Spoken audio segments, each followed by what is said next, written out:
Right, we're at South by Southwest with Mr. Julien Smith and by the evacuation chair and the emergency exit. Just in case. Yeah. So, how are you enjoying South by Southwest so far, mate? I like it. I come every year. I've been coming since I started. I lived in Austin with a girl for like a few years back in 08, 09. And I feel like every year it always gets better. Like, I know more people and I have more interesting conversations. And it really is a slow build-up because the first time you come, you know no one. And then as time goes on, it just accelerates and accelerates. And I feel like it's worth it to go in those first few years to get to the point where I have turned out to be now. Okay. Definitely worth it. That's awesome. So tell us a little bit about your book, Trust Agents. We published it in 2009, myself and a co-author, Chris Brogan. It's sold very well. It's a well-recognized book in the social media space. And talks about, it's like the 7 habits of highly effective people, but for the internet. Okay. So it gives an idea of why people succeed and then why others don't. So what was the journey that led you to write about that?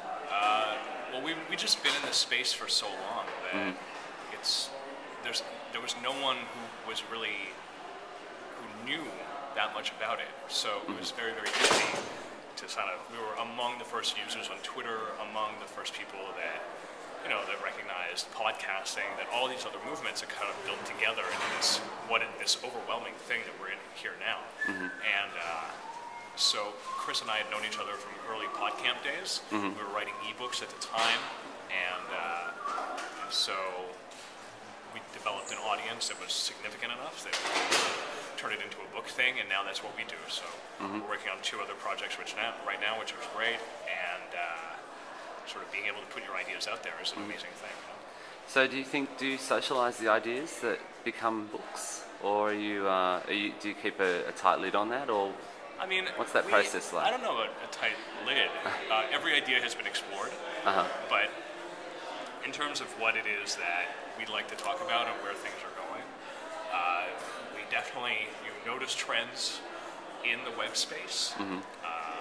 For example, in a sort of general sense now, this thing has gotten so huge that it's almost practically like a bubble, Yeah. So there's definitely things that you notice, and as long as, I think I wrote a post about this actually, if you put yourself at the crossroads of several trends, trend 1, trend 2, and trend 3, they meet somewhere. And if we're that place where they're meeting, it's like, oh, okay, I'm just going to put myself there now. Awesome. Even though it's like a year in the future, 2 years in the future. Yeah. I'll be there now, and then people will talk about it, and they'll come to me. That was always the way that I felt about it. My mother, back in the day, would be like, why aren't you on traditional radio? And I eventually was, but back in the day I wasn't, and I was like, but the audience is coming to me. The audience is coming to the internet, not going towards radio. So I'm in the right position. And that's kind of like, I don't know, just an analogy for everything that we should be doing. Right, amazing. So, so what do you think about the role that social technology plays then in improving the human condition? I think it is fundamental. Right. I think that access to information, all kinds of information, at no cost or almost no cost, is fundamental to the improving of society as a whole.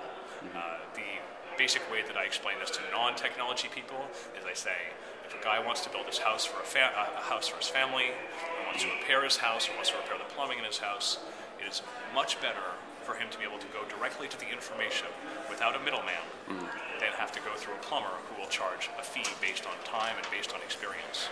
So that is true. You can apply that methodology, that structure of that idea to all information.